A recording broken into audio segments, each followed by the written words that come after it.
Hello folks, I'm PK and I'm back here to talk about soccer. I'm going to talk about the World Cup Soccer 2018 that will happen in Russia. And it's going to start next week. And today I'm going to talk about Groups E and Group F of the World Cup. In Group E, it has Brazil, Switzerland, Costa Rica, and Serbia.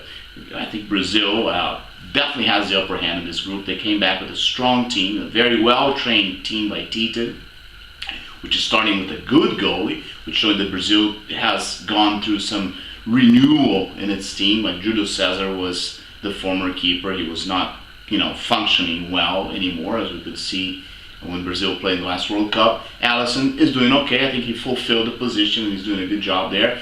Good defensive with Miranda and Thiago Silva. Thiago comes back this time, not as a team leader as he was in 2014, but it's more of a supporting player, defensive player, and I think he feels much more comfortable as this role. So Brazil has a good defense, has two good defensive midfielders with Casemiro and Paulinho. The mistake is to use three midfielders, defensive midfielders. If Brazil does that, if Tite opts, if he chooses to do that, then Brazil is going to have a disaster this World Cup. Especially if he's going to use Casemiro, Paulinho, and Fernandinho, who's, by the way, who should not be even present in this World Cup after the fiasco, after the destruction that he committed against Brazil in that match when Brazil lost 7-1, which I insist on the fact that he should be thoroughly investigated by the mistakes that he committed in that match. And he should not even be there in the World Cup. I think it's very suspicious, the fact that Fernandinho even returned to the World Cup, because after all, he's not a splendid player, a player that Brazil needs there in its squad. So if he's not there, then if Brazil uses Felipe Coutinho, which is a very skillful player, then I think good things can happen for Brazil, utilizing, like on the right side, Willian, Gabriel Jesus, and of course Neymar on the left side. Left side of Brazil comes back very strong with Marcelo and Neymar, and Felipe Coutinho also plays on that side, so that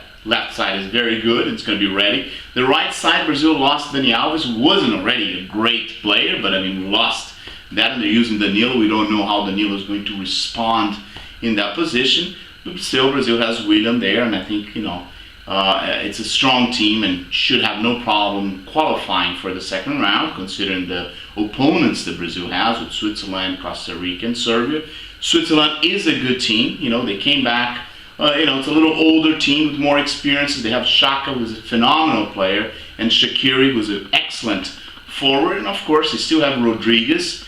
I'm not sure exactly how Rodriguez will respond to this World Cup. He played phenomenally well. In my opinion, he was the best left fullback in the last World Cup. I don't know how he's going to be in this Cup. He seems to have lost a little bit of his speed.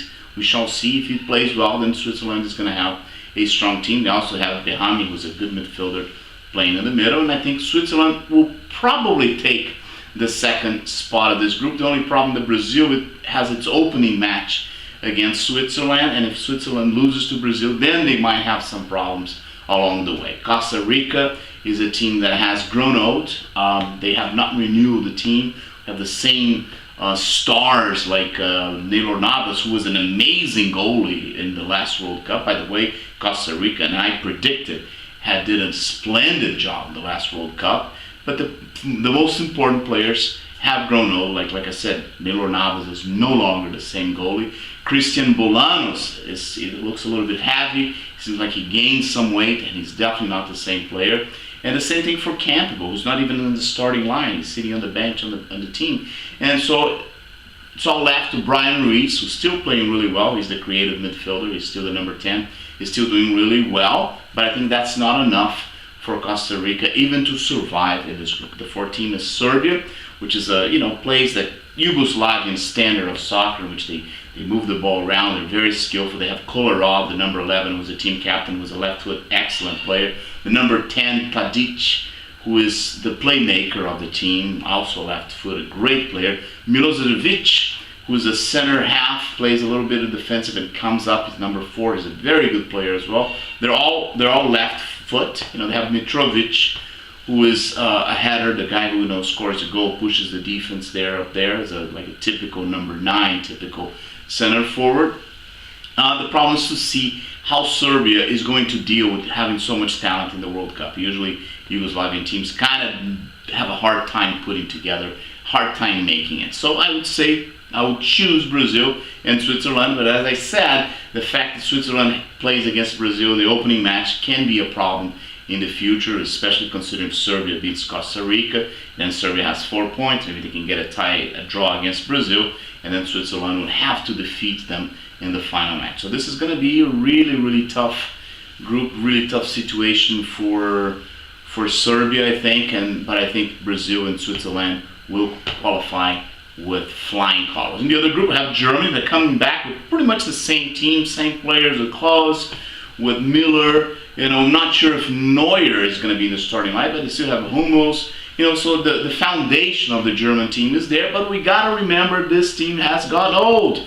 And they have also lost players like Lamb, like Schweinsteiger, like Klose, the center forward, and probably even Neuer. So I'm not sure if Germany is going to do as well as they've done in the last World Cup. I don't think they have a team to win this World Cup, but of course they're always going to be favorites, and they're going to be top team in the World Cup, and they should have no problem qualifying in this group. But they're going to play against Mexico, and they may suffer an upset. Mexico has an outstanding team, probably the best soccer team Mexico ever had, starting with the goalie Ochoa, who's one of the best goalies in the world, with a very good defensive player, Nestor Araujo, and of course a very experienced Rafa Marquez is going to be there. An excellent, outstanding midfielder in Carlos Vela, great player Jonathan Santos, who's the younger brother of Giovanni Santos, who's going to be there again, and Chicharito up front. So Mexico has all the talent they needed to qualify in this group, especially considering that the Swedish team is a team that has a very good defense with Lustig,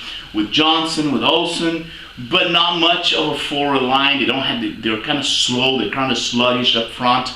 They have a good player with Emil Forsberg, who's the playmaker of the team, but they definitely don't have a very, very strong team up front. And South Korea, as we know, is a team that doesn't have the tradition of defending themselves very well. They attack well, they defend poorly. They have good players like Song Bin-min, which is the number 7, is a very fast player, and a very versatile player, which is Lee Jae-sung. But I don't think Korea also has a chance to play against Mexico and against Germany, so I think these two teams will overcome and succeed and move on to the next round. So it's going to be Brazil and Switzerland, Mexico and Germany, in my opinion, and tomorrow I'll come back to talk about the other groups. So I'll see you next time!